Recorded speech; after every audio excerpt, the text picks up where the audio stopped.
네, 어제 들어온 질문인데요. 네, 6학년 아이에게 듣고 읽기식 엄마표 영어를 시작하신 것 같아요. 6개월 정도 하셨는데 듣고 읽기가 많이 늘은 것 같다. 이렇게 말씀을 하시네요. 감사하게도. 그런데 말하고 쓰고 발음은 변화가 없습니다라고 표현을 하셨어요. 예.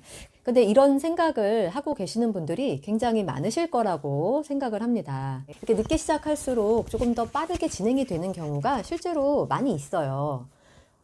그게 모든 아이들이라고는 말씀은 못 드리겠지만 거의 대부분. 왜냐하면, 아기가 알고 있는 언어의 세계. 사실은 언어라는 것은 생각이랑 같다라고 생각을 해요. 그러니까 언어를 우리가 읽건 듣건 말하건 쓰건 뭔가 언어라는 것은 남의 생각이건 자신의 생각이건 무언가를 듣고 서로 표현하고 그런 것과 관련된 것이잖아요. 네. 근데 이제 유아 영어나 아주 아기들은요, 그런 아직 그 세상에 대한 맥락이 거의 없다라고 생각을 하신다면, 지금 유아 영어는 아무리 잘해봤자, 날고 뛰어봤자, 사실은 6학년이 처음 영어를 이제 배울 때랑은 크나큰 차이가 있을 거라고 저는 생각을 해요. 그 아이들이 최소한 6년은 더 많이 산 거잖아요. 네, 그렇기 때문에, 네, 여러 가지 다양한 상황 속에서, 어떠한 문제가 일어날 수 있는지, 그 문제가 어떻게 해결되는지, 그리고 세상에 돌아가는 여러 가지 이런 콘텐츠에 대한 어떤 감각들이 훨씬 더 많기 때문에 좀 늦게 시작해서 내가 책을 읽겠다, 나 이 방식으로 학원 대신 선택하겠다 하는 아이가 있으면 이거는 뭐 당연히 듣고 읽기 능력은 유아 때나 초등 저학년 때 시작한 아이들보다 빠르게 성장을 할 수가 있습니다.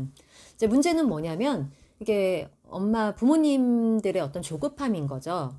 자꾸 이제 입시를 바라보시다 보면은 시험이란 거를 준비해야 될 때가 점점점 이제 코앞에 다가오고 있기 때문에 그런 부분들을 좀 염려하시기 때문에 그리고 사춘기가 또 하나의 변수가 될 수가 있고 그래서 이게 참 이어진다는 것이 쉽지가 않는데 아이와 엄마 아빠 우리 가족이 다 동의를 해서 이거를 뭐 꾸준히만 간다 중학교까지 간다라고 하면 저는 정말 항상 드리는 말씀인데 안 하는 것보다는 낫다. 이 말씀을 꼭 드리고 싶어요. 이거는 뭐 분명한 사실입니다. 이걸 안 하고 제가 고등에 온 아이들 보면 너무 안타까울 때가 많았고 스스로도 그렇게 얘기를 하거든요. 걔네들도 깜짝 놀라요. 제가 이런 식으로 듣고 읽기 많이 시킨 아이들이 와가지고 영어로 막 소통하고 이런 모습을 보면 부러워하더라고요. 그런데 학원이랑 병행은 힘들 것 같아요. 사춘기 아이들이 학원도 다니는데 너 이것까지 해. 이거는 아니잖아요. 그렇기 때문에 듣고 읽기 방식을 선택했을 때는 자신의 행동에 좀 책임을 질 수 있는 그런 마음에 대해서 부모님이랑 같이 충분히 얘기를 나누시면서 동기부여 하시면 그걸 아이가 잘 해낸다면 분명히 늘 거라고 저는 생각합니다. 그렇기 때문에 남들이 볼 때는 뭐 실패라고 말할지 모르겠지만 저는 뭐 영어를 배우는데 시기는 중요하지 않다. 이제 동기가 얼마나 갖추어져 있고 그거를 꾸준하게 해낼 수 있는 그런 습관이 언제 생길 수 있느냐에 달려 있는 문제이기 때문에 저는 늦게라도 이렇게 시작하셔서 꾸준히 하시는 분들 보면 응원해드리고 싶어요. 그런데 이제 안타깝게도 이제 이분께서 뭐라고 말씀을 하셨냐면 이제 발음이나 말하기 쓰기는 변화가 없다라고 딱 말씀을 하시더라고요. 그런 이제 댓글을 보면서 항상 이거는 이분만의 문제가 아니라 다른 분들도 이렇게 생각하시는 분들이 너무나 많으실 것 같다라는 생각이 들어서 다시 한번 오늘 영상을 찍게 됐어요. 듣고 읽는 거부터 시작이죠. 이제 시작을 막 하셨다고 생각을 하시면 될 것 같아요. 문제는 뭐냐면 이제 늦었기 때문에 어떤 부모님께서 가지는 어떤 조급함?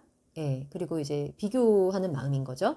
비교 의식이 생길 수밖에 없잖아요. 다른 친구들은 벌써 막 앞서 나가는 것 같은 느낌이 드니까. 근데 이제, 저희 아이도 초등학교 2학년에서야 엄마표 영어를 시작했는데, 제가 유아 때, 아기 때부터 한 친구들과 자꾸 비교하는 마음이었다면, 저는 이렇게 오랫동안 하지 못했을 거예요. 그리고 이 즐거움을 맛보지 못했을 거라고 생각을 합니다.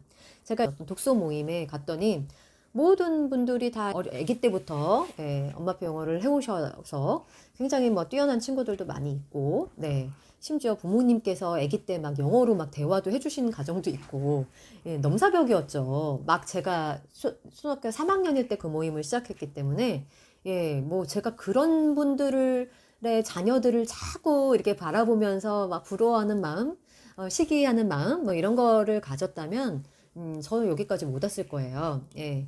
그래서 저는 그때 이제 오직 내 아이만 이제 바라보는 그런 마인드를 키울 수가 있었고, 그때 그렇게 제가 실천해서 정말 아이가 영어를 좋아하고 즐기게 되었던, 제 기준으로는 성공에 이르게 된 어떤 그런 경험이 있기 때문에, 네, 저는 제 둘째가 지금이라도 열찰하겠다. 그럼 오케이. 예, 저는 좋다고 생각합니다. 예, 이 아이가 뭐 지금 또 넘어져서 나중에 성인이 돼서 하겠다? 그래도 또 오케이예요. 예. 왜냐면 저도 이제 나중에서 듣고 말하는 영어는 나중에 한 셈이니까요. 네. 어쨌든 그런 마인드로 내 아이를 바라보시면서 좀 오래 가셨으면 좋겠고요. 예. 그 대신 이제 뭐 아기 때부터 시작한 아이들과 비교는 안 하셨으면 좋겠어요. 네, 초등 저학년 때부터 시작한 아이들. 왜냐면 그 아이들은 또 그때 쏟아부었던 시간들이 있으니까.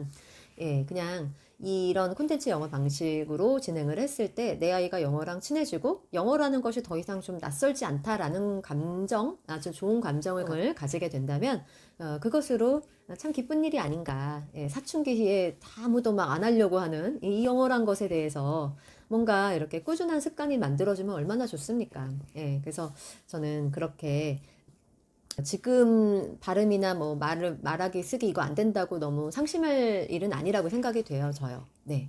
발음 같은 경우는요, 이건 뭐 차이가 날 수밖에 없을 것 같아요. 성인이 되어서, 그리고 6학년이면 굉장히 늦게 시작한 편이잖아요. 다른 친구들에 비해서. 이중언어 환경을 아기 때부터 만들어준 가정의 발음을 똑같이 흉내낼 수는 없을 거라고 생각이 돼요. 당연히. 네.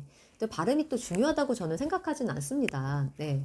발음은 그냥 물론 이제 막 정확하게 발음을 해야 될 때가 있겠지만 많이 듣다 보면 나중에 이제 수정이 되기도 하고 발음에 너무 얽매이다 보면은 내용에 좀 신경을 많이 못 쓰는 경우가 많은데 언어를 전체적으로 봤을 때 전 항상 이렇게 말씀을 드리지만 언어라는 어떤 영역을 전체로 생각했을 때 발음이나 어떤 스펠링 뭐 이런 거 굉장히 작은 포션이라고 저는 생각을 해요.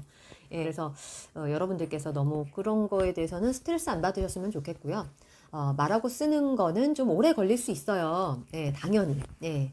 이 아이가 이제 저는 한 3년은 최소한 넘어야지 이게 자연스러운 말하기와 이제 쓰기로 나타나는 거고요.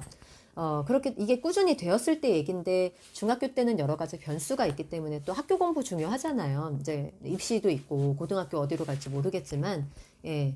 어쨌든 그래서 학교의 수행이나 학교도 일단 늦게 끝나고 그런 한계에 대해서 그냥 그거를 억지로 극복할 수는 없는 거기 때문에 그냥 받아들일 것 같아요. 저 같으면. 예. 그래서 지금 내가 처한 상황에서 이거를 뭐 꾸준하게 갈 수만 있으면 아이가 나중에 커서 나중에 뭐 말하고 쓰기가 되는 영어로 이제 본인이 이제 마음 잡고 될 수도 있는 것이겠고, 그리고 이제 중학교에서 이제 문법을 하면서 독특하게 또 아이가 막 쓰는 거를 좋아하고 표현하는 걸 좋아하는 아이라면 빠르게 성장할 수도 있는 문제이기 때문에 그리고 왜냐면은 이게 제가 너무 이렇게 몰입 안 해도 된다라고 말씀드리는 이유가 제가 지향하는 말하고 쓰기는 남이 써준 거를 암기하거나 베껴 쓰는 게 아니라 자기 생각을 말하는 말하기와 쓰기였잖아요. 근데 중고등학교 때 말하고 쓰기는 학교에서 다 내주거든요. 범위도 정해주고, 이제 심지어 문장도 다 줘요. 그래서 잘 암기를 해서 하는 거기 때문에, 그거는 이제 시험 기간이나 수행 기간에 열심히 해서 잘 점수를 받을 수 있을 정도로 이제 본인의 어떤 태도를 키워가는 것에 좀 초점을 맞추고 평소에 이렇게 듣고 읽기가 오래된다면 그렇게 별 큰 문제는 아니다라고 저는 생각을 합니다. 동의하실지는 모르겠지만 여러분들의 생각도 이제 큰 아이들 데리고 계신 분들은 나눠주시고요. 어쨌든 저는 오늘 말씀 다시 한번 정리하자면 듣고 읽기가 좀 6개월 정도 돼서 발전하셨다라는 것에 대해서 어머니께서 이제 만족하는 그 마음을 계속 유지하셨으면 좋겠어요.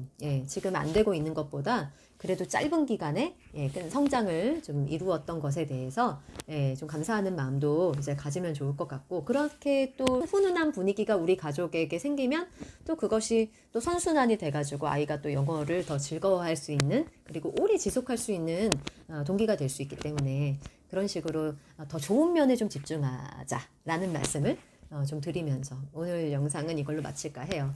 네, 오늘도 시청해 주셔서 감사드리고요. 다음 시간에 또 여러분께 도움이 될 만한 이야기 가지고 돌아오는 걸로 할게요. 네, 감사합니다.